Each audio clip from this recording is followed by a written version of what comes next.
জ্বালানি তেলের সংকট নিয়ে জানবো। রাজধানীর তেজগাঁও এলাকা থেকে যুক্ত হচ্ছেন সহকর্মী খালেদ রায়হান। রায়হান, একটু জানাবেন আজকে কি পরিস্থিতি দেখছেন? ছুটির দিন শনিবার, পাম্পে লাইন কেমন আছে? ঠিক গত ১ মাস ধরে যে চিত্র দেখছিলাম আজকেও কিন্তু একই চিত্র। প্রত্যেকটি পাম্পে সকাল থেকে তেল পাওয়া যাচ্ছে না।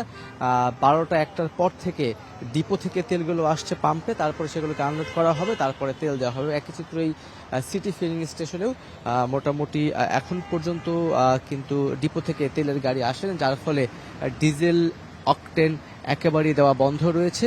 পাম্প কর্তৃপক্ষ যেটি জানিয়েছে যে ১২:৩০ বা ১টার মধ্যে এসে যেই ডিপো থেকে গাড়িগুলো সেখানে পৌঁছবে, তারপর এখানে আনলোডিং করা হবে। আধা ঘন্টা সময় আরও লাগবে। তারপরে 200-র বেশি সার্ভিস ও ফিচারে লেনদেনের সব বিকাশ অ্যাপে সম্ভব। তেল দেওয়া হবে এবং এই যে তেলের সিরিয়ালটি এই সিটি ফিলিং স্টেশন থেকে প্রায় আধা কিলোমিটার দূরে রয়েছে ৭ রাস্তা মোড়। সেই ৭ রাস্তা মোড় থেকে যে ট্রাক স্ট্যান্ডটি রয়েছে তেজগাঁর, সেটি প্রায় আরও আধা কিলোমিটার দূরে গিয়ে রয়েছে একটি রেলগেট। সেই রেলগেট পর্যন্ত কিন্তু সিরিয়াল চলে গিয়েছে এবং এই সামনে যারা দাঁড়িয়ে আছে অপেক্ষা করছে নিশ্চয়ই দেখতে পাচ্ছেন, তারা কিন্তু এখানে দাঁড়িয়েছে ভোর ৬টা থেকে। তার মানে ভোর ৬টা ৭টা থেকে শুরু করে এখন বাজে বেলা ১২টা, তার মানে ৬ ঘন্টা হয়ে গেছে তারা কিন্তু লাইনে দাঁড়িয়ে আছে। তারপরে তাদেরকে তেল দেওয়া হবে। বাইকে দেওয়া হয় এখানে ৫০০ টাকার তেল এবং গাড়িতে দেওয়া হয় ২০ লিটার তেল।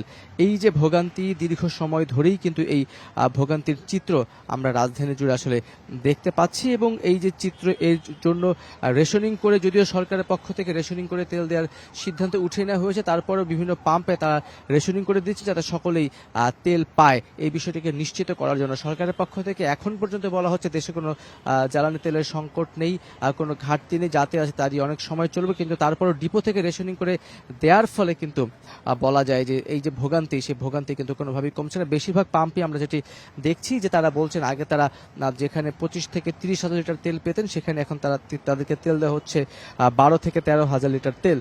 এবং দুটি পাম্পে আমি যদি বলি, ট্রাস্ট ফিলিং স্টেশন এবং একই সঙ্গে সোনার বাংলা ফিলিং স্টেশন, দুটি পাম্পে কিন্তু ফুয়েল কার্ড চালু করা হয়েছে পরীক্ষামূলকভাবে। সেটি কার্যক্রম সেই দুটি পাম্পে কিন্তু চলছে, কিন্তু তারপরেও কিন্তু ভোগান্তি সেই দুটি পাম্পে এখন পর্যন্ত কমেনি। যেমন চিত্র গত ১ মাস ধরে আমরা প্রতিনিয়ত দেখিয়ে আসি, দীর্ঘ লাইন, ঘন্টার পর ঘন্টা লাইনে দাঁড়িয়ে থেকে কিছু তেল পাওয়া যাচ্ছে। আজকে কিন্তু একই চিত্র রয়েছে। জানতে চেয়েছেন শনিবার সাপ্তাহিক ছুটির দিন, সেখানেও কিন্তু খুব বেশি প্রভাব পড়েনি, বরং আজকে আরো লাইনের চাপ কিন্তু আমরা বেশি দেখতে পাচ্ছি।